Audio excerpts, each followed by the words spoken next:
શ્રી કડવીભાઈ વિરાણી કન્યા વિદ્યાલય રાજકોટના online ક્લાસરૂમની YouTube ચેનલમાં આપ સૌનું હાર્દિક સ્વાગત છે. Standard 10 subject science chapter 16 sustainable management of natural resources એટલે કે નૈસર્ગિક સ્ત્રોતોનું પ્રબંધનના લેક્ચર 2ની આજે આપણે શરૂઆત કરીએ. તો નૈસર્ગિક સ્ત્રોતોનું વ્યવસ્થાપન શા માટે જરૂરી છે, રાઈટ? તો પહેલો પોઈન્ટ આપણે જોઈએ કે પૃથ્વી ઉપર અસંખ્ય નૈસર્ગિક સ્ત્રોતો છે, પણ એનો જથ્થો મર્યાદિત છે. વસ્તી વધારાને કારણે વિવિધ નૈસર્ગિક સ્ત્રોતોની માંગ ખૂબ જ ઝડપથી વધતી જાય છે. એટલે કે પૃથ્વી ઉપર જથ્થો મર્યાદિત છે, પણ માંગ એની વધારે છે. બીજો પોઈન્ટ છે નૈસર્ગિક સ્ત્રોતોનું વ્યવસ્થાપન લાંબા સમયગાળાને દૃષ્ટિકોણમાં રાખીને કરવું જોઈએ. લાંબા સમયગાળામાં દૃષ્ટિકોણ એટલે શું? કે લાંબા સમય સુધી એ જથ્થો છે એ જળવાઈ રહે અને આવનારી પેઢી પણ સરળતાથી એને વાપરી શકે, અને ટૂંકા ગાળાના લાભ માટે તેનું અતિશોષણ પણ ન થાય. અતિશોષણ એટલે કે વધારે પડતો બેફામ ઉપયોગ, એને કહેવાય અતિશોષણ. ક્લિયર? નેક્સ્ટ પોઈન્ટ છે કે આ વ્યવસ્થાપનમાં એ બાબત સુનિશ્ચિત કરવામાં આવે કે તેનું વિતરણ સમાજના બધા વર્ગોમાં સમાન થાય. સુનિશ્ચિત કરવું એટલે કે શું? સારો નિશ્ચય કરવો જોઈએ કે આ ઉર્જાનો સ્ત્રોત છે એ દરેક સમાજના દરેક વ્યક્તિને વર્ગોમાં સમાન રીતે એની વહેંચણી થઈ શકે, દરેક તેનો સરળતાથી ઉપયોગ કરી શકે. સ્ત્રોત મેળવતી વખતે કે તેના ઉપયોગ દરમિયાન પર્યાવરણને નુકસાન ન પહોંચે એવું વ્યવસ્થાપન કરવું જોઈએ. દાખલા તરીકે ખનનથી પ્રદૂષણ થાય છે, કારણ કે ધાતુના નિષ્કર્ષણની સાથે વધુ માત્રામાં ધાતુનો કચરો નીકળે છે. આથી સુપોષિત નૈસર્ગિક સ્ત્રોતોના વ્યવસ્થાપનમાં નકામા પદાર્થોના નિકાલની વ્યવસ્થા પણ થવી જોઈએ. એટલે કે શું કહે છે કે ખનનથી પ્રદૂષણ થવું. ખનન એટલે શું? બરાબર? તો ખનન એટલે શું? તો કે જ્યારે કોઈ પણ ધાતુ કે અધાતુ છે એ પૃથ્વીના પેટાળમાંથી મેળવવામાં આવે છે, ત્યારે એ જમીનને ડ્રિલિંગ કરીને ખોદે છે અને અંદરથી કૂવા સ્વરૂપે અંદર કેનાલ મીન્સ કે ગુફા કે જેવી સ્વરૂપે કે કેનાલ કરે છે એની અંદરથી અંદરના ભાગમાં, અને એમાંથી મોટા ભાગે જમીનમાંથી કાચી ખનિજો મેળવવામાં આવે છે. તો એને કહેવામાં આવે છે ખનન. ખનન એટલે કે ખોદવી, ખાણ ખોદવાની ક્રિયાને ખનન કહેવામાં આવે છે. તમે પિક્ચરમાં જોઈ શકો છો અહીં કે જે ધાતુનું નિષ્કર્ષણ કરે ને, ધાતુ અધાતુ પાઠ તમારો ભણી ગયા, ત્રીજા પાઠ છે કેમેસ્ટ્રીની અંદર, કે જેની અંદર આવતું હતું કે ધાતુ જમીનમાંથી મેળવ્યા બાદ એને કેવી રીતે શુદ્ધ કરાય છે, એને કહેવામાં આવે ધાતુનું નિષ્કર્ષણ. તો એ ઘણો બધો કચરો નીકળે છે જમીન ઉપર કે નદીમાં, એને દૂર કરવામાં આવે છે, જેથી કરીને બીજા જે સ્ત્રોતો છે કુદરતી સ્ત્રોતો એને નુકસાન થાય છે. ક્લિયર? નેક્સ્ટ પોઈન્ટ આપણે જોઈએ કે આપણે નૈસર્ગિક સ્ત્રોતોની જાળવણી શા માટે જરૂરી છે, શા માટે કરવી પડે? તો કે આપણે નૈસર્ગિક સ્ત્રોતોનો ઉપયોગ કરી આપણી જરૂરિયાત જેવી કે ખોરાક, કપડાં, બળતણ, પાણી, રાચરચીલા વગેરે સાધનથી કરીએ છીએ. રાચરચીલું એટલે શું? આપણા ઘરમાં જે ફર્નિચર છે એને કહેવાય રાચરચીલું. એટલે કે દરેક જગ્યાએ આપણે લાકડાનો ઉપયોગ કંઈ પણ દુકાનમાં, ઓફિસમાં, ઘરમાં આપણે કરીએ છીએ. સ્કૂલની અંદર આપણે ઘણા કબાટના તે બધું બનાવીએ છીએ, તેને કહેવાય રાચરચીલું. ક્લિયર? નેક્સ્ટ પોઈન્ટ છે પૃથ્વી ઉપર નૈસર્ગિક સ્ત્રોતનો જથ્થો મર્યાદિત છે. આ પૃથ્વી છે એની ઉપર નૈસર્ગિક સ્ત્રોતો જે કુદરતી સંપત્તિ છે, બરાબર, કે જે પુનઃ પ્રાપ્ય અને પુનઃ અપ્રાપ્ય, એ બધો જથ્થા મર્યાદિત છે. વસ્તી વધારાને કારણે નૈસર્ગિક સ્ત્રોતોનો ઉપયોગ વધુ ને વધુ થતો જાય છે, રોકટોક વગરનો. અને નૈસર્ગિક સ્ત્રોતનો ઉપયોગ કરકસર અને સમજદારીપૂર્વક થાય તેમજ આ સ્ત્રોતોની જાળવણી કરી યોગ્ય વ્યવસ્થાપન દ્વારા મહત્તમ લાભ ઉઠાવી શકાય તેવા પ્રયત્નો કરવા જોઈએ. આપણે શરૂઆત આપણા ઘરથી જ કરીએ કે ઓછું પાણી વાપરીએ, ઓછી વીજળીનો ઉપયોગ કરીએ, બરાબર, આસપાસ આપણે કચરો ઓછો ફેલાવીએ, તો જેથી અને આપણે એવા આપણા ઘરમાં આપણે વાપરીએ કે સોલાર કુકર છે, બરાબર, સોલાર પેનલ આપણે મુકાવીએ કે જેથી કરીને કે આ આપણા ઘરમાં જે વીજળી આપણે ઉર્જા ઉપયોગ કરીએ છીએ તો એ આપણે એનો વપરાશ છે જે કુદરતી સ્ત્રોતો એનો ઓછો થાય અને સરળતાથી જે પુનઃપ્રાપ્ય ઉર્જા છે એનો આપણે ઉપયોગ કરવો જોઈએ. ટૂંકમાં સૌર ઉર્જાનો ઉપયોગ વારંવાર કરવો જોઈએ, જેનાથી પ્રદૂષણ પણ ફેલાતું નથી. દાખલા તરીકે માનવી વૃક્ષોનો ઉપયોગ બળતણ, કાગળ બનાવવા વગેરેમાં કરે છે અને વૃક્ષોને કાપે છે, અને આ વૃક્ષોના નાશથી સામે અન્ય નવા વૃક્ષો ઉગાડવાની પ્રક્રિયા પણ સાથોસાથ હાથ ધરવી જોઈએ, વૃક્ષારોપણ કરવું જોઈએ, જેથી પર્યાવરણમાં થતા નુકસાનને ઓછું કરી શકાય. પર્યાવરણમાં નુકસાન થવું એટલે શું? કે હવામાં જે ઓક્સિજન છે અને બરાબર, તો ઓક્સિજન અને O2નું જે લેવલ છે એ વનસ્પતિ દ્વારા જળવાય છે, કારણ કે વનસ્પતિ એ શું કરે, શ્વસનની ક્રિયામાં CO2નો ઉપયોગ કરે છે અને ઉચ્છ્વાસ દ્વારા પોતે O2ને બહાર કાઢે છે. અને એ ઉપરાંત વનસ્પતિ છે એ એકમાત્ર એવો સ્ત્રોત છે કે જે પોતે ખોરાક બનાવે છે. તો એ આપણે એ વનસ્પતિ છે એના મોટા પાયે આપણે એનો વૃક્ષારોપણ કરવો જોઈએ અને એનો ઉપયોગ પણ છે મર્યાદિત પ્રમાણમાં કરવો જોઈએ, જેથી આવનારી પેઢી માટે આ બધા સ્ત્રોતો સચવાઈ રહે. ક્લિયર? હવે નેક્સ્ટ પોઈન્ટ આવશે જૈવ વિવિધતા, બાયોડાયવર્સિટી એટલે શું અને જૈવ વિવિધતાના સંરક્ષણના મુખ્ય ઉદ્દેશ ક્યાં છે અને જૈવ વિવિધતાનું વિશિષ્ટ સ્થળ કયું છે. ક્લિયર? તેનો પહેલો પોઈન્ટ જોઈએ કે કોઈ વિસ્તારમાં મળી આવતા વિવિધ જાતિના સજીવ સ્વરૂપો એટલે કે જીવાણુ એટલે કે બેક્ટેરિયા, ફૂગ, ત્રિઅંગી કે જેને 3 અંગો મૂળ પ્રકારના પર્ણની શરૂઆત થાય છે. હંસરાજ તમે લોકો ભણી ગયા 9મા ધોરણની અંદર, રાઈટ? સપુષ્પી વનસ્પતિ કે જેના ફૂલો આવે છે તેઓ, સૂત્રકૃમિ, કીટકો, સરીસૃપો, પક્ષીઓ વગેરે તેમની સંખ્યાને શું કહેવામાં આવે છે? જૈવ વિવિધતા કહે છે. તમે લોકો ધોરણ 9ની અંદર પ્રાણીઓમાં વિવિધતા તમે સમજાતા એની અંદર વનસ્પતિ વર્ગીકરણ અને પ્રાણી વર્ગીકરણ આવ્યું હતું, રાઈટ? જો ચિત્ર તમે લોકોને યાદ ન હોય ને તો એક વખત 9મા ધોરણની ટેક્સ્ટ બુકમાં આ પાઠ તમારે એક વખત જોઈ લેવો સારું, કારણ કે એમાં એક કોષીથી માંડીને ઉચ્ચ કક્ષાના બહુકોષી સજીવો કેવી રીતે એના શરીર રચનાનો વિકાસ થયો એ સમજૂતી ત્યાં મળેલી છે, આપેલી છે.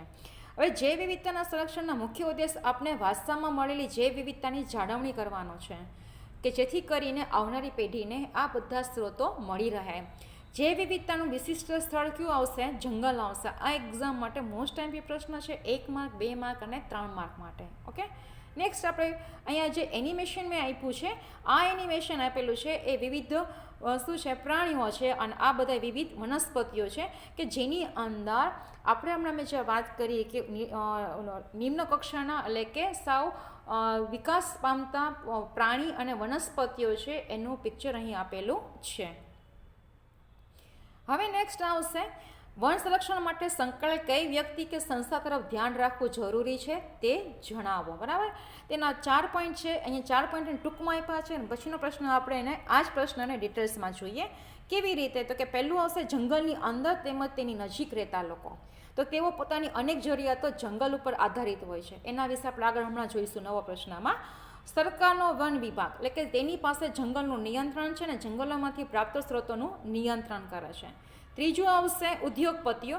તો તેઓ ઉદ્યોગો માટે કાચા પદાર્થો મેળવે છે અને જંગલના કોઈ એક વિસ્તાર પર આધારિત નથી. તેઓ જંગલના ગમે તે વિસ્તારમાંથી તે શોષણ કરે છે. કેવી રીતે? આગળ જોઈએ. ચોથો પોઈન્ટ છે વન્યજીવ અને પ્રકૃતિ પ્રેમીઓ. તેઓ પ્રકૃતિ એટલે કે કુદરત તેનું મૂળભૂત અવસ્થામાં સંરક્ષણ અને જાળવણી ઈચ્છે છે. ઘણા લોકો એવું ઈચ્છે છે કે પર્યાવરણને નુકસાન થવું જોઈએ નહીં, તેમાં રહેનારા બીજા અન્ય સજીવો આપણા સિવાયના છે એ એક પણને હાનિ ન પહોંચે અને એનો ઘટાડો ન થાય એ રીતે આપણે એનું જતન કરવું જોઈએ. ક્લિયર? હવે એ જ પ્રશ્નને આપણે ડિટેલ્સથી આપણે સમજવાનો છે કે જંગલના સ્ત્રોતો કેવી રીતે મુખ્ય દાવેદારો એટલે કે ભાગીદારો દ્વારા અસર પામે છે તે સમજાવો. તો એમાં પહેલું આવશે સ્થાનિક લોકો. આપણે હમણાં આગળ જોઈએ ને પોઈન્ટ, એમાં તેઓ જંગલ કે જંગલની આસપાસ રહે છે, તેથી તેના જીવનની વિવિધ જરૂરિયાતો માટે જંગલની નીપજ કે વસ્તુ ઉપર આધાર રાખે છે. તેઓની મોટી માત્રામાં બળતણના લાકડા, નાની લાકડી અને છાપરાની જરૂરિયાત હોય છે, કારણ કે ત્યાં આપણા જેવા સિમેન્ટ કોન્ક્રીટના મકાન હોતા નથી જેમ આપણી ઘરે જે ગેસ સિલિન્ડર કે પાઇપલાઇન પણ આવેલા હોતા નથી. તેઓ વાંસનો ઉપયોગ ઝૂંપડીના ટેકા બનાવવા, ફળ, શાકભાજી, ખાદ્ય પદાર્થો સંગ્રહવાની ટોપલી બનાવવા, ખેતીના સાધન ઉપરાંત માછલી પકડવા તેમજ શિકાર કરવાના સાધનો બનાવવામાં કરે છે. તો એ વાંસનો ઉપયોગ છે એ વિવિધ જગ્યાએ કરે છે લોકો. તેઓ મોટાભાગે જંગલોમાંથી ફળો, કવચવાળા ફળો, ચારો, ઔષધિ વગેરે એકત્ર કરવામાં વ્યસ્ત રહે છે. વ્યસ્ત એટલે કે બિઝી રહે છે, સતત કામમાં રહે છે, કારણ કે એ છે એનો ગુજરાન ચાલે છે એના ઉપર. તેઓ જંગલમાં પશુઓને ચરાવે છે. આમ સ્થાનિક લોકોની આ પ્રવૃત્તિ વડે સામાન્ય સુપોષિત રીતે જંગલના સ્ત્રોતોનો ઉપયોગ થાય છે અને જંગલોને કોઈ રીતે નુકસાન થતું નથી. તમે અહીં જોઈ શકો છો કે જંગલમાં રહેતા લોકો એ જંગલમાં આવેલા પ્રાણીઓ અને વનસ્પતિઓને ખલેલ પહોંચાડ્યા વગર પોતાનું જીવન ગુજારે છે. બીજું પોઈન્ટ આવશે સરકારી વન વિભાગ. સરકારી વન વિભાગે સ્વતંત્ર ભારતમાં અંગ્રેજો પાસેથી વહીવટ મેળવ્યો અને અંગ્રેજો ત્યારબાદ સરકારી વન વિભાગે સ્થાનિક લોકોની જરૂરિયાતની ઉપેક્ષા કરી અને જંગલના મોટા વિસ્તારમાં એક જ પ્રકારના વૃક્ષો જેવા કે પાઇન, સાગ અને નીલગિરીનું વાવેતર કર્યું અહીં આ પોઈન્ટમાં એવું કહેવા માંગે છે કે વન વિભાગે શું કર્યું કે જે લોકો જ્યાં રહે છે જંગલની અંદર આસપાસ એ લોકોની ઉપેક્ષા એટલે કે લોકોને એને ગણના જ ન કરી અને એની જે જરૂરિયાતો એના વૃક્ષો હતા અમુક કામના જે ઔષધિ કે એના જે વાંસ હતા એને કાપી નાખ્યો અને એની જગ્યાએ પાઇન, સાગ અને નીલગિરીનું વાવેતર કર્યું અને આ વૃક્ષોના ઉછેર માટે સમગ્ર વિસ્તારમાં અન્ય વનસ્પતિને દૂર કરી અને તેથી આવા વિસ્તારમાં જૈવ વિવિધતાનો મોટા પાયે શું થતી ગઈ, નાશ પામતી ગઈ. એક સારું કરવા ગયા તો બીજું શું થયું, ખરાબ કર્મ થયું. તો આ વાવેતરથી કેટલાક ઉદ્યોગોને લાભ થયો અને સરકારે વન વિભાગ માટે આવકનો મુખ્ય સ્ત્રોત બન્યો. આવક થઈ પણ સામે બીજી ઘણી જૈવ વિવિધતાઓ નાશ પામી છે. હવે નેક્સ્ટ પોઈન્ટ આવશે ઉદ્યોગપતિ, ત્રીજો પોઈન્ટ છે.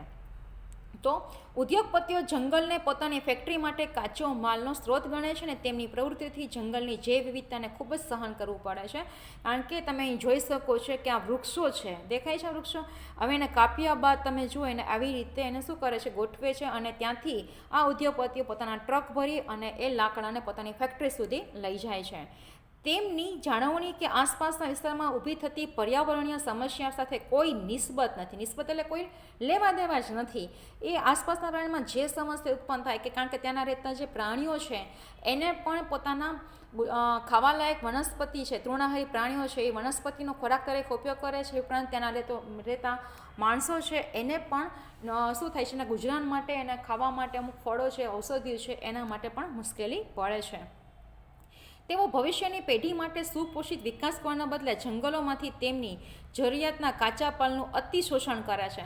એટલે કે એ લોકો મોટા ભાગે વૃક્ષની કટાઈ કરી નાખે છે, જેથી કરીને ત્યાંના રહેતા લોકો તો ઠીક પણ ત્યાંના રહેતા જે જંગલમાં રહેતા પ્રાણીઓ છે એને પણ નુકસાન થાય છે અને બીજી અન્ય જે વિવિધતાઓ છે એ જાણે અજાણે એનો શું થાય છે, ભોગ લેવાય છે ત્યાં. ઉદાહરણ તરીકે જંગલના એક વિસ્તારમાં સાગના બધા વૃક્ષોની કટાઈ કરાવ્યા પછી નવી યોજના માટે બીજા વૃક્ષના કટાઈ શરૂ કરવામાં આવે છે. વૃક્ષની કટાઈ કરવી, તમે જોઈ શકો છો કે વૃક્ષને કાંટા એટલે કે મીન્સ લાકડાને ગોઠવ્યા છે વૃક્ષને કાપીને, જેથી કરીને એ શું કરે છે, એક જગ્યાએ બધા વૃક્ષો કપાઈ ગયા, હવે અહીંયા ખાલી થઈ ગયો, અહીંયા વૃક્ષો નથી લાકડા કાપવા માટે, એ શું કરશે કે જંગલના બીજા ભાગમાં જશે. તો એક જગ્યાએ શું થશે, બેલેન્સ નથી ત્યાં, બીજી જગ્યાએ એમ બેલેન્સ કરવા જતા રહેશે. ટૂંકમાં વૃક્ષો સતત કપાયા રાખે છે, સામે એટલા નવા વૃક્ષોનું વાવેતર થતું નથી. કારણ કે વૃક્ષને ઉગવા માટે ખાસો લાંબો સમય જોઈએ છે, તો સામે એટલું વાવેતર પણ કરવું જોઈએ, પણ જેટલી માંગ છે સામે એટલું નવું પ્રોડક્શન થતું નથી. કારણ કે આ ક્રિયા છે એ કુદરતી ક્રિયા છે અને કુદરતી ક્રિયાઓ લાંબો સમય રહે છે. નેક્સ્ટ પોઈન્ટ આવશે આપણો પ્રકૃતિ અને વન્યજીવ પ્રેમીઓ. તેઓ જંગલ અને વન્યજીવોની જાળવણી માટે સંરક્ષણનું વ્યવસ્થાપન કરે છે. તેઓ જંગલ ઉપર નિર્ભર નથી, પરંતુ જંગલના વ્યવસ્થાપનમાં તેની ઘણી બધી બાબતોને ખૂબ મહત્ત્વમાં આપવામાં આવે છે. જંગલોની જાળવણી માટે પરંપરાગત કાર્ય કરતા સ્થાનિક લોકોને પણ તેમાં સમાવાય છે. અહીંયા આપ્યું છે ચિત્ર કે તમે વૃક્ષો છે આપણે એનું વાવેતર કરવું જોઈએ. જો વૃક્ષો હશે તો જ આ બધી વિવિધતા જળવાઈ રહેશે, નકર આટલી બધી જૈવ વિવિધતા જળવાશે નહીં. આપણને ખબર નથી કે દરેક સજીવ છે એકબીજા ઉપર નિર્ભર છે. તમે નિવસન તંત્રમાં સમજી ગયા છો કે એક નિવસન તંત્રના સજીવો છે એ બીજા નિવસન તંત્રના સજીવો પર આધારિત હોય છે. જો એક નિવસન તંત્રમાં ખલેલ પડે ને તો એની આધારિત બીજી જે આહાર કડી આહાર ઝાડ છે એમાં ખલેલ પડે છે અને એ અમુક સમય બાદ એ મોટું નુકસાન પર્યાવરણને પહોંચે છે. અત્યારે એની શરૂઆત થઈ ચૂકી છે, જે તમે લોકો આગળ ભણી ગયા છો 14મા પાઠની નિવસન તંત્રની અંદર. હવે જંગલના પરંપરાગત ઉપયોગની રીતો વિરુદ્ધ પૂર્વગ્રહ રાખવાનો કોઈ આધાર નથી. ઉદાહરણ સાથે આ વિધાનને સમજાવો. આ એક્ઝામ માટે મોસ્ટ આઈએમપી પ્રશ્ન છે. તો જંગલોના પરંપરાગત ઉપયોગની રીતો વિરુદ્ધ પૂર્વગ્રહ રાખવાનો કોઈ ખાસ આધાર નથી. આ વિધાનને નીચેના ઉદાહરણ પરથી સમજાવી શકાય. આ તમે જુઓ અહીં દેખાય છે જંગલ અને સપાટ મેદાનો, બરાબર, અને એની ઉપર જે ઘાસ અને આ જે વૃક્ષો જોવા મળે છે તેનો વિશાળ હિમાલયન રાષ્ટ્રીય ઉદ્યાન. આ હિમાલય છે એ ત્યાંના વૃક્ષો તમે જોઈ શકો કે શંકુ આકારના વૃક્ષો ત્યાં જોવા મળે છે. એના સંરક્ષિત ક્ષેત્રમાં આલ્પાઇનના જંગલો આવેલા છે અને ત્યાં ઘેટાઓ ચારો ચરે છે. આ જે વૃક્ષો દેખાય છે ને એ આલ્પાઇન જંગલોના બતાવે છે અને આ મેદાનમાં જે ઘાસ ઉગ્યું છે ત્યાં ઘેટાઓ ચારો ચરે છે. હવે પ્રત્યેક વર્ષે ગ્રીષ્મ ઋતુમાં ભરવાડો તેના ઘેટાઓને આ ઘાટીઓમાં વિસ્તારમાં ચરાવવા લઈ જતા. હવે સંરક્ષિત વિસ્તારોમાં સ્થાનિક લોકોની આ પ્રવૃત્તિ ઉપર પ્રતિબંધ મૂકવામાં આવ્યો. આથી ઘેટા દ્વારા ઘાસનો ચારો તરીકે ઉપયોગ બંધ થયો, કારણ કે સરકારે વન વિભાગે શું કર્યું કે ત્યાં જે પ્રાણીઓને લઈ જતા હતા માણસો ચારો કરાવવા એના ઉપર પ્રતિબંધ મૂકી દીધો. પરિણામે આ ઘાસ શું થઈ જતા લાંબા થવા માંડ્યા અને જમીન ઉપર પડ્યા. હવે જમીન ઉપર પડે ને એટલે ત્યાં શું થાય કે ત્યાં નવા વૃક્ષને ઘાસની વૃદ્ધિ શું થાય છે અટકશે. અને આમ જંગલની જાળવણીમાં પરંપરાગત ઉપયોગની રીતો મદદરૂપ હોય છે. પરંપરાગત એટલે શું કે આપણે જે ઘેટા બકરા ચરાવવા જાય છે ઘાસના મેદાનોમાં ઘાસ ચારો કરે છે, ચારો લે છે, તો એના પર વન વિભાગે પ્રતિબંધ મૂક્યો. તો એના સામે બીજું એનો શું થયું નુકસાન થયું, કારણ કે એ જે વધારાનું જે ઘાસ હતું એ નમી પડતું અને નવું ઘાસ ઉગતું નહીં. એટલે જમીન ધીમે ધીમે શું થવા માંડે રેતાળ થવા માંડે, કારણ કે ત્યાં નવી વનસ્પતિ ઉગી શકવાનો કોઈ સ્કોપ જ રહેશે નહીં. જંગલ સંરક્ષણમાં બિશ્નોઈ સમુદાયનો ફાળો જણાવો. તો આપણા દેશમાં પરંપરાગત રીતે જંગલનું સંરક્ષણનું કામ કરતા સ્થાનિક લોકોમાં બિશ્નોઈ સમુદાય અગ્રસ્થાને છે. એટલે કે બિશ્નોઈ એક જાતિનું નામ છે. તો બિશ્નોઈ સમુદાય દક્ષિણ રાજસ્થાનમાં થારના રણની સીમા નજીક વસે છે. રાજસ્થાનમાં એ બિશ્નોઈ સમુદાય છે. ક્યાં? તો કે થારનો રણ છે તેની સીમાની નજીક લોકો વસે છે. હવે બિશ્નોઈ સમુદાય એ પાયાની માન્યતાઓ પર જીવે છે કે બધા સજીવોને જીવવાનો અને સ્ત્રોતનો ઉપયોગ કરવાનો હક છે, કે જે અત્યારના સમય માટે આ એકદમ પરફેક્ટ છે, કારણ કે દરેક સજીવને પોતાનો હક છે. આપણે માણસ છીએ તો આપણે આપણો હક માટે લડીએ છીએ, પણ જે મૂંગા સજીવો કે વનસ્પતિઓ છે એ પોતાના અસ્તિત્વ માટે કંઈ કરી શકતા નથી. તો બિશ્નોઈ સમુદાય માટે જંગલ અને વન્ય પ્રાણીનું સંરક્ષણ તેના ધાર્મિક અનુષ્ઠાનનો ભાગ ગણાય છે. 1731માં રાજસ્થાનના જોધપુર નજીક ખેજાલી ગામમાં ખેજરી એટલે કે ખીજડાના વૃક્ષોના રક્ષણ માટે અમૃતા દેવીએ શું કર્યું તો કે એને 363 વ્યક્તિઓ સાથે જીવનનું બલિદાન આપ્યું. તમે જુઓ અહીંયા પિક્ચરની અંદર આપેલું છે કે અમૃતા દેવીએ એ વૃક્ષોને કાપતા અટકાવ્યા હતા. અને ભારત સરકારે અમૃતા દેવી બિશ્નોઈની યાદમાં વન્યજીવોના સંરક્ષણ માટે અમૃતા દેવી બિશ્નોઈ નેશનલ એવોર્ડની ઘોષણા કરી છે, કે જે પ્રકૃતિ પ્રેમીઓ વન્ય પ્રેમીઓ છે એને જે કોઈ પણ વ્યક્તિ છે એ આવું કામ કરે છે કે જંગલોની અંદર ગેરકાયદેસર ચાલતી પ્રવૃત્તિઓ, પછી વૃક્ષારોપણને મહત્ત્વ આપે, પ્રાણીઓના સંરક્ષણને મદદ કરતા હોય, એ વ્યક્તિઓ જે સારું કામ કરે છે એને આવો એવોર્ડ આપવામાં આવે છે. એક્ઝામમાં તમે લોકોને આ પ્રશ્ન પૂછાઈ શકે 1 માર્કની અંદર અને 3 માર્કની અંદર. આ બિશ્નોઈ સમુદાયના પર્યાવરણની જાળવણી માટે તેમજ વનસ્પતિઓ તથા પ્રાણીઓના રક્ષણ માટે પોતાના પ્રાણ આપવાની તૈયારી ધરાવતો સમુદાય છે. ટૂંકમાં બિશ્નોઈ સમુદાય છે એ એક પણ ગેરકાયદેસર પ્રવૃત્તિઓ છે એ પર્યાવરણમાં થતી અટકાવવા માટે હંમેશા તત્પર હોય છે અને હોવા પણ જોઈએ. એના ઉપરથી આપણે પ્રેરણા પણ લેવી જોઈએ. નેક્સ્ટ પોઈન્ટ આપણો છે કે જંગલની અગત્યતા જણાવો. એક્ઝામમાં આ પ્રશ્ન પણ પૂછાય. જંગલો ખૂબ જ કિંમતી સ્ત્રોત છે. જંગલમાંથી ખોરાક, ઘાસચારો, ઇમારતી લાકડું, બળતણનું લાકડું, ઔષધ, ગુંદર, રબર, રેઝિન, કાથો, વાંસ વગેરે મળે છે. જંગલમાંથી મળતા વાંસનો મુખ્ય ઉપયોગ ઝૂંપડીના ટેકા અને વસ્તુનો સંગ્રહ કરવાની ટોપલી બનાવવા માટે થાય છે, કે જે આપણે આગળના સ્લાઇડમાં જોઈ ગયા. રાઈટ. જંગલો અસંખ્ય પ્રકારની વનસ્પતિ અને પ્રાણીઓનું કુદરતી વસવાટ સ્થાન છે. જંગલોમાં પર્યાવરણની જાળવણી માટે ખૂબ જ અગત્યના છે ઋતુચક્રનું યોગ્ય સંચાલન, દ્રવ્યચક્રની જાળવણી, વરસાદની નિયમિતતા, ભૂમિ ફળદ્રુપતાની જાળવણી માટે જંગલો અગત્યના છે. કારણ કે જો જંગલો હશે ને તો જ ભૂમિની ફળદ્રુપતા, જમીનનું ધોવાણ નહીં થાય.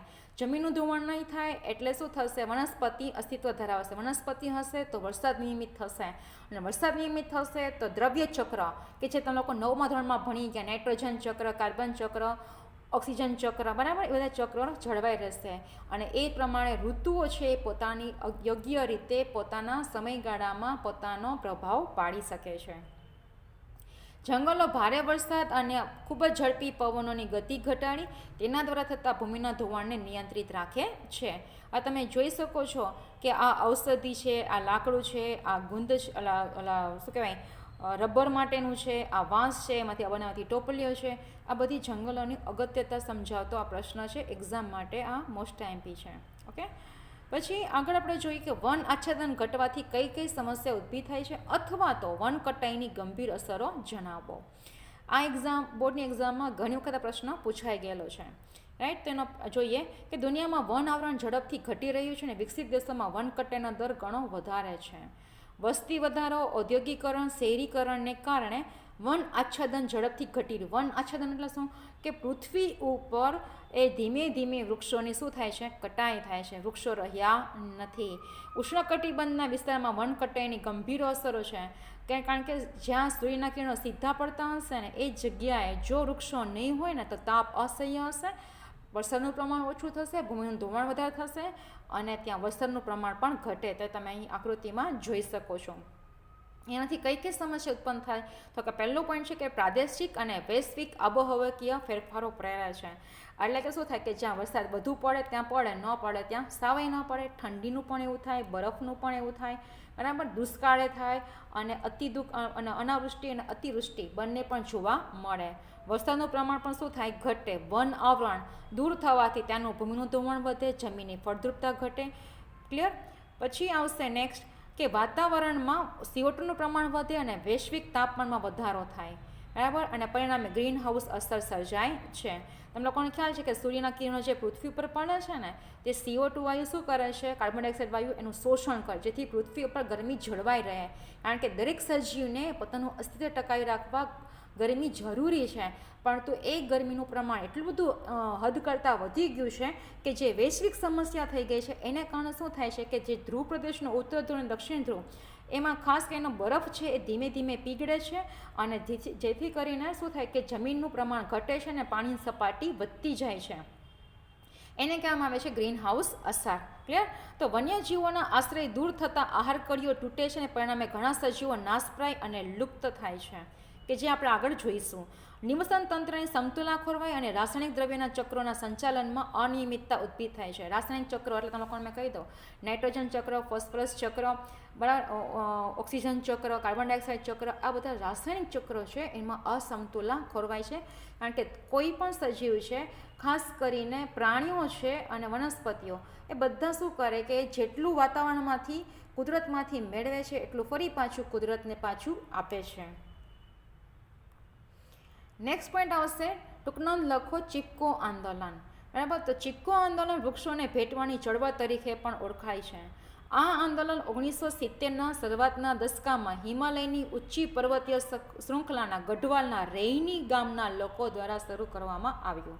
ઓલું બિઝનેસ સમુદાય હતો, આ રૈની ગામની વાત છે. ધ્યાન રાખજો, બે પ્રશ્ન મિશ્ર ન થઈ જાય એનું. ક્લિયર? ચિપકો આંદોલન છે સ્થાનિક નિવાસીઓને જંગલમાંથી દૂર કરવાની નીતિના પરિણામે શરૂ થયું હતું અને ગામની નજીક જંગલ વિસ્તારમાં વૃક્ષોના માલિકોએ વૃક્ષોને કાપવાનો અધિકાર કોન્ટ્રાક્ટરને આપ્યો હતો. તેથી સ્થાનિક લોકો અને કોન્ટ્રાક્ટર વચ્ચે ઘર્ષણ અને વિવાદ સર્જાયા હતા. કારણ કે જે ઉદ્યોગપતિઓ હશે ને શું કરશે કે જે જંગલની અંદર કે જંગલની આસપાસ રહેતા લોકો છે ને જંગલમાં જવા દેશે નહીં અને એ વૃક્ષો કાપશે અને એને વચ્ચે શું થશે, એના વચ્ચે ઘર્ષણ થયો, વિવાદ થયો. કારણ કે એ લોકો એમ કહેશે કે અમે કેટલા સમયથી અમે અહીં રહી છીએ અને અમે આ બધી વસ્તુનો ઉપયોગ કરીએ છીએ, અમે નુકસાન કરતા નથી. સામે કોન્ટ્રાક્ટર એમ કહેશે કે અમે પૈસા ગવર્મેન્ટને આપીએ છીએ અને હવે આની ઉપર અમે લીઝ ઉપર લીધું છે અને અમે લાંબા સમય સુધી અમારો અધિકાર છે, તમને પ્રવેશમાં દેવામાં આવશે નહીં. તો આવા વિવાદ થયા. તો એક નિશ્ચિત દિવસે વૃક્ષોના માલિકોના માણસો કોન્ટ્રાક્ટર વૃક્ષો સાથે કાપવા આવ્યા ત્યારે તેના સ્થાનિક પુરુષો હાજર ત્યાં ન હતા. તો ત્યાંની જે સ્ત્રીઓ છે કોઈ પણ પ્રકારના ભય વગર વૃક્ષો પાસે પહોંચી ગઈ અને વૃક્ષોને ફરતી ભેટીને ઊભી રહી ગઈ અને મજૂરોને વૃક્ષો કાપતા અટકાવ્યા. તમે આ પિક્ચરમાં જોઈ શકો છો, આ રિયલ પિક્ચર છે આ, બરાબર. તો ચિપકો આંદોલન છે માનવ સમુદાયને લોકસંચારમાં ખૂબ જ ઝડપથી પ્રસરી ગયું. પરિણામે ભારત સરકારને જંગલના સ્ત્રોતોના સદુપયોગ માટે પ્રાથમિકતા આપવા માટે નક્કી કરવા પુનઃ વિચાર કરવાની ફરજ પડી. કારણ કે એ સમુદાયના લોકો વચ્ચે એટલી બધી સંગઠન હતું, એટલું બધી એકતા હતી કે જેને કારણે સરકારને પણ એક કામ કરવા માટે ઉદ્યોગપતિ કે જેના કોન્ટ્રાક્ટર હતા એ બધાને રોકવા પડ્યા. કારણ કે એ લોકો પર્યાવરણને નુકસાન, જંગલને નુકસાન કર્યા વગર પોતે પોતાનું ગુજરાન ચલાવતા હતા અને એ લોકો સાચી લડત હતી એની. હવે આવશે ચિપકો આંદોલન પાછળ કયું કારણ જવાબદાર હતું અને તે દરમિયાન શું થયું અને આંદોલનનું શું પરિણામ પણ આવ્યું. તો કે ચિપકો આંદોલન પાછળ કોન્ટ્રાક્ટર અને તેના માણસો દ્વારા રૈની ગામ નજીક જંગલના વૃક્ષોને કાપતા અટકાવવાનું કારણ જવાબદાર હતું, રાઈટ. હવે એનું પરિણામ શું આવ્યું તો કે આ ઘટના દરમિયાન કોન્ટ્રાક્ટર તેના માણસો સાથે વૃક્ષો કાપવા માટે આવ્યા ને ત્યારે ગામની સ્ત્રીઓ વૃક્ષોના થડને ભેટીને વીંટળાઈને ઊભી રહી ગઈ અને વૃક્ષોને મજૂરોને વૃક્ષો કાપતા અટકાવ્યા. બરાબર. તો આ ચળવળને પરિણામે માલિકોને વૃક્ષો કાપવાનું બંધ કરવું પડ્યું અને ભારત સરકારે પણ જંગલના સ્ત્રોતોનો સદુપયોગ માટે તેમજ તેની જાળવણી માટે પુનઃ વિચાર કરવાની ફરજ પડી.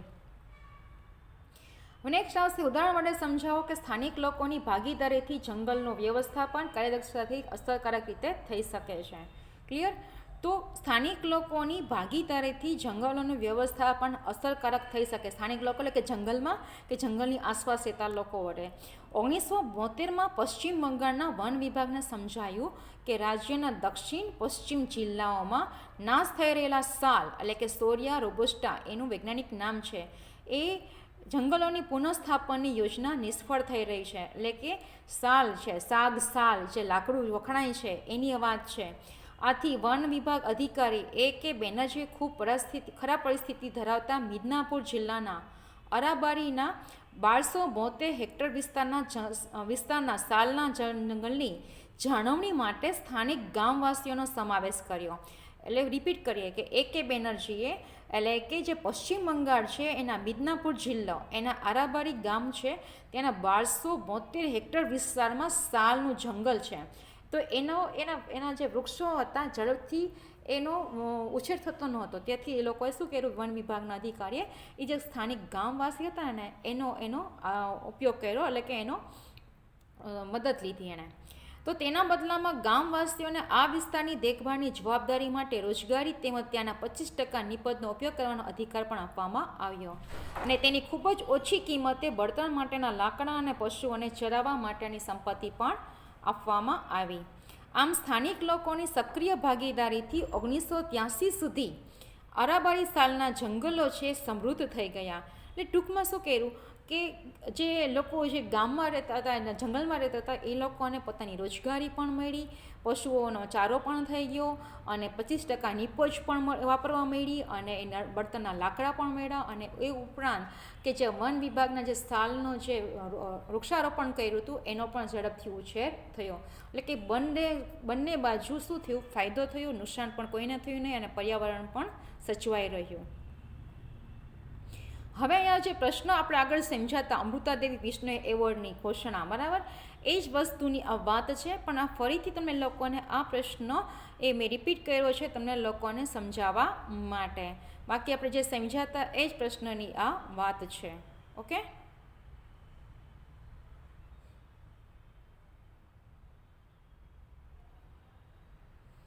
અહીં પણ એ જ આપ્યું છે. આપણે આગળ જોઈ ગયા જંગલ વિશે વન કટાઈની ગંભીર સમસ્યાઓ અથવા વનના નાશ માટેના કારણો જણાવો, કે જે આપણે સમજાતા એ જ આ બધા પોઈન્ટ આપેલા છે. બરાબર, કે જે આ જૂની ટેક્સ્ટબુકમાં આ રીતે પોઈન્ટ એના આપેલા હતા એટલા માટે મેં આ પોઈન્ટનો સમાવેશ કરેલો છે. ક્લિયર આ વસ્તુ? એ જ પોઈન્ટ આપ્યા છે વનના નાશથી થતી ગંભીર અસરો. હજી પણ આગળ જે પોઈન્ટ હતા એ જ પોઈન્ટ પાછા અહીંયા આગળ ચાલુ છે. ક્લિયર આ વસ્તુ? તમે જુઓ કે કેવી રીતે શું થાય છે, વૃક્ષોની કટાઈ એટલે કે શું થાય છે કે તમે જમીનનું તમે જુઓ કેવું થઈ ગઈ જમીનમાં, કે પાણી વગરની જમીનથી દુષ્કાળ પડ્યો, જમીન ફાટી ગઈ છે. એ ઉપરાંત હવામાં પ્રદૂષણ થાય છે, વન કટાઈ થઈ ગઈ છે. તમે જુઓ અતિ વરસાદથી શું થાય, પૂર આવે છે. એટલે ટૂંકમાં શું થાય છે કે બધી રીતે પર્યાવરણમાં મોટા બધા ફેરફારો જે નુકસાનકારક હોય છે એ ફેલાય છે. વન સંરક્ષણ માટેના સૂચનો જણાવો. આ પણ એક્ઝામમાં પ્રશ્ન પૂછાય છે કે જે આપણે આગળ હમણાં જે જોયા એના બધા પોઈન્ટ આપેલા છે. તમે લોકો આરામથી તમે લોકો નિરાતે પછી એને જોઈને લખજો કે જે આપણે આગળ જોઈ જ ગયા છીએ. ક્લિયર? આ પણ એ પૂછે કે જંગલને આપણે આગળ જોઈએ ને કે સંસ્થાકીય વ્યક્તિ વિશે સવિસ્તાર સમજો, કે જંગલના સ્ટોક હોલ્ડર કોણ છે, કે જે આપણે વાત કરી હતી આપણે કોન્ટ્રાક્ટરની, ઉદ્યોગપતિની, સ્થાનિક લોકોની, એનો આ પોઈન્ટ આપેલા છે કે જે આપણે આગળ જ સ્લાઇડમાં જોઈ ગયા. પણ આ જે જૂની ટેક્સ્ટના પ્રમાણે આ મુદ્દા છે એટલા માટે મેં અહીં આપેલા છે. તમે આ પોઈન્ટ લખો તો પણ ચાલે, ખોટું પડશે નહીં. હજી પણ એ જ વસ્તુ કન્ટિન્યુ ચાલુ છે કે જે વન વિભાગના સંરક્ષણના જે મુદ્દાઓ છે એ પણ એ જ પોઈન્ટ અહીં આપેલા છે તમે જોઈ શકો છો કે આ વૃક્ષો છે એની કટાઈ કર્યા બાદ આ લાકડા છે એ કેવી રીતે આપેલા, તમે જુઓ અંદર આ કે તમે એ વૃક્ષોને કાપવા માટેની ક્રિયાઓ ચાલુ છે.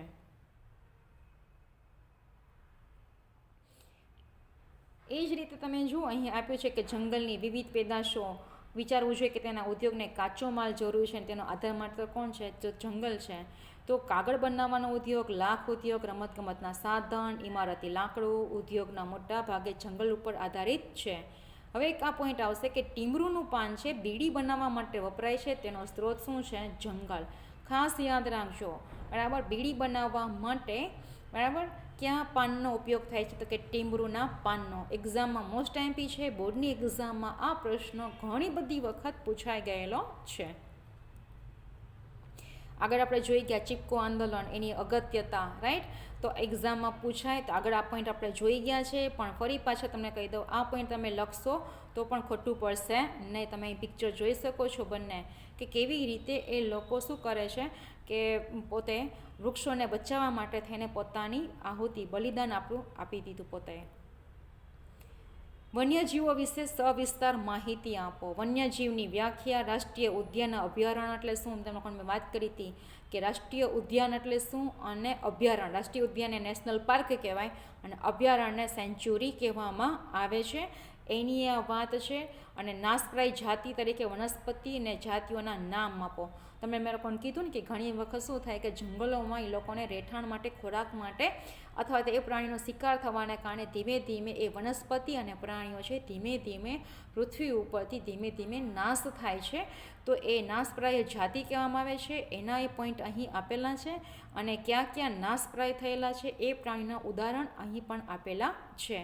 કે તમે લોકો જે નિરાતે તમારે આ પ્રશ્ન લખવાનો છે અને સમજવાનું છે.